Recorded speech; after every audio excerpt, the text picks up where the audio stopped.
Tu donnes une mauvaise image de l'islam. Tu donnes vraiment une mauvaise image de l'islam. Frérot, check, parce que... Tu peux essayer de donner une bonne image sur l'islam, mon ami. Regarde, je me suis dit, je vais venir te parler avec diplomatie. À la base, moi, je voulais te casser la gueule, pas te mentir. Parce que vraiment, non, tu donnes une mauvaise image à l'islam, pour de vrai. Parce que regarde, tu provoques, puis ensuite tu filmes les gens, c'est normal. Tu t'insultes l'islam, puis après ça, les gens, c'est normal. Tu vois ce que je veux dire? Tu peux pas donner une mauvaise image à l'islam comme ça, alors que, frérot... Alors, mon ami, est-ce que je t'ai forcé d'avoir une conversation avec moi? C'est toi qui as arrêté pour parler avec moi. C'est pas moi qui va vers les gens, mon ami. Parce que moi, j'ai vu tes vidéos, t'as vu, puis j'ai vu que t'as insulté l'islam et tu donnais une mauvaise image à l'islam. Est-ce que tu es à l'aise de venir sur caméra ou non? Non, j'ai pas de podcast. Ok.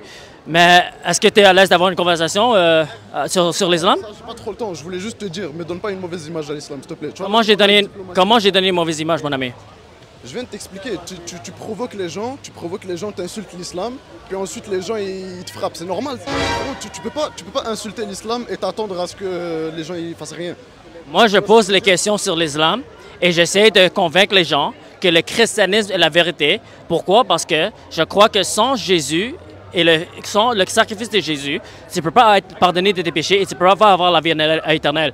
Alors, moi, je fais ça par amour parce que je ne veux pas que les musulmans vont en enfer. Parce que moi, je crois que l'islam va t'amener en enfer et je crois que Mohamed est un faux prophète. C'est ça mon opinion. Comme vous croyez que Jésus n'est pas Dieu, moi, je crois que Mohamed est un faux prophète. Alors, le Coran lui-même manque le respect au christianisme. Alors, très simplement, dans le judaïsme, ça dit qu'il y avait un autre prophète après Jésus, qui était Mohammed. Dans le christianisme aussi, ça le disait. Si tu cherches vraiment vraiment la vérité, tu vas te rendre compte qu'il y avait un autre prophète. Tu vas voir aussi qu'il y a beaucoup de contradictions dans la Bible. Tu peux me dire qu'il y a des contradictions dans le Coran, mais c'est très décodable. Dans le Coran, c'est très décodable.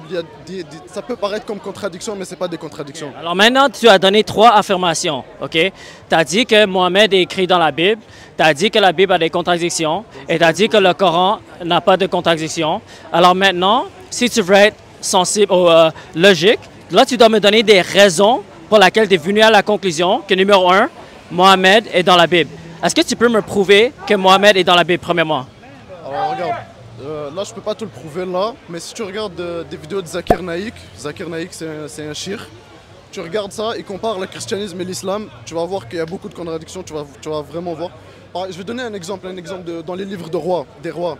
Ça disait, il y en avait, le père, il avait comme 32 ans, une affaire comme ça, il était mort à 40 ans, et son fils, directement après lui, est devenu roi à 42 ans. Ça fait pas de sens, tu vois ce que je veux dire? Alors, ça peut être facilement réfuté. Pourquoi? Parce que tu parles d'une traduction anglophone et français qui a eu des erreurs scribales.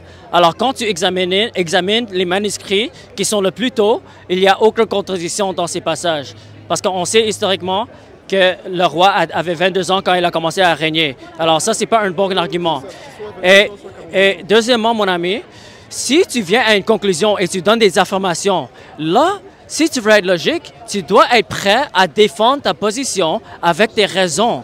Parce qu'à moins que tu aies des raisons pour ta conclusion, tu viens à une conclusion sans raison et c'est pas logique, mon ami. Tu ne peux pas juste citer un nom. Je viens de te donner un exemple, j'ai pas plus pour Je viens de le réfuter. Mais le truc, c'est que là, tu m'as donné 3 affirmations et les 3 affirmations ne peuvent pas être prouvées avec des raisons. Alors moi, mon problème avec les personnes qui essaient de débattre sur l'islam, c'est que vous n'avez pas de raison pour venir à vos conclusions. Vous avez des affirmations. L'islam a plein d'affirmations, mais vous n'avez pas de raison pour venir à la conclusion que ces affirmations sont vraies, mon ami. Alors, avant de venir à une conclusion, il faut d'abord faire du recherche et vérifier si tu as des raisons concrètes ou des raisons irréfutables qui peuvent t'aider à venir à la conclusion que l'islam est la vérité, que le Coran est la vérité et que l'islam est un vrai prophète. À moins que tu n'as pas de raison, c'est illogique de venir à des conclusions sans raison. Ça, c'est juste une foi aveugle. Le christianisme, c'est très proche de l'islam. C'est quasiment pareil, en fait. Si tu cherches vraiment la vérité, je t'invite à chercher plus profondément la vérité. Tu vas te rendre compte que c'est vraiment... En fait, c'est juste l'islam. Le christianisme, c'est l'islam. Tu vois ce que je veux dire? C'est le message qui a été mis après. Ouais, je t'invite à chercher la vérité. J'ai pas trop le temps pour discuter là, je dois partir. Mais je t'invite à chercher la vérité. Mais s'il te plaît, donne pas une mauvaise image à l'islam. Est-ce que tu as une mauvaise image? Ça, j'avais posé comme question. Est-ce que là, actuellement, tu es censé insulter ou comme est-ce qu'on a dénigré l'islam live là? Écoute, moi... Sincèrement, honnêtement. Oui, moi je me suis senti insulté. Live, là. C'est pour ça que je suis venu te voir. Mais maintenant, et comme je te dis, à la base j'avais des mauvaises intentions, mais je suis une bonne personne. Je suis venu te parler avec diplomatie. Fait que c'est ça. Mais mon ami, tu dois comprendre que l'islam et le christianisme, oui, il y a les similarités, mais il y a les différences essentielles, mon ami. La différence, c'est quoi? La personne de Jésus-Christ. Vous ne croyez pas qu'il est, il est le Fils de Dieu, vous croyez juste qu'il est un prophète. Vous ne croyez pas qu'il a été crucifié à la croix et vous ne croyez pas qu'il a été ressuscité à la mort. Oui, il y a les similarités, mais les différences vont déterminer si tu vas aller au paradis ou en enfer. Alors, en tant que chrétien, mon ami, j'ai la responsabilité d'essayer de convaincre que l'islam est faux. Parce que, selon mon perspective, l'islam va t'amener en enfer parce que vous n'avez pas de sacrifice pour vos péchés.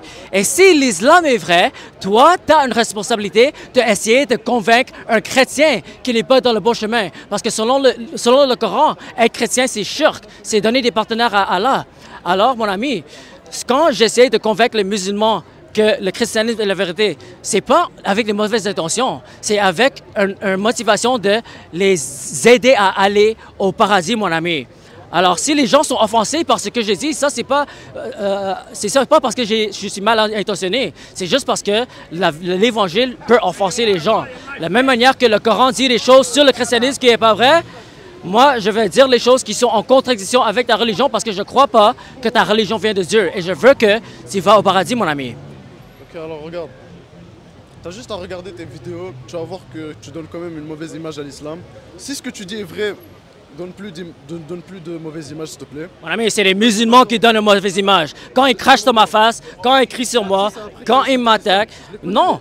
Les gars, je les connais. C'est après que t'as... Juste que tout ce que j'ai fait, j'ai posé la question sur l'islam, je partage l'évangile et j'essaie de refuter les arguments que les musulmans me donnent. Et quand je refute les arguments, c'est là que les musulmans deviennent violents et c'est là que tout le monde voit le comportement des musulmans. Alors, c'est pas... Tu vois bien, je suis très poli avec toi. Frère, Mais tu voulais casser ma gueule, t'as avoué. je voulais casser ta gueule, mais je l'ai pas fait. Je suis venu avec diplomatie. C'est ça qui se passe tout le temps, tu vois. Là, j'ai pas vraiment le temps, je dois partir. Juste, je t'invite à chercher la vérité, s'il te plaît, donne pas une mauvaise image à l'islam. Merci. Que c'était béni. Bonne soirée, bonne soirée. On écoute Cher.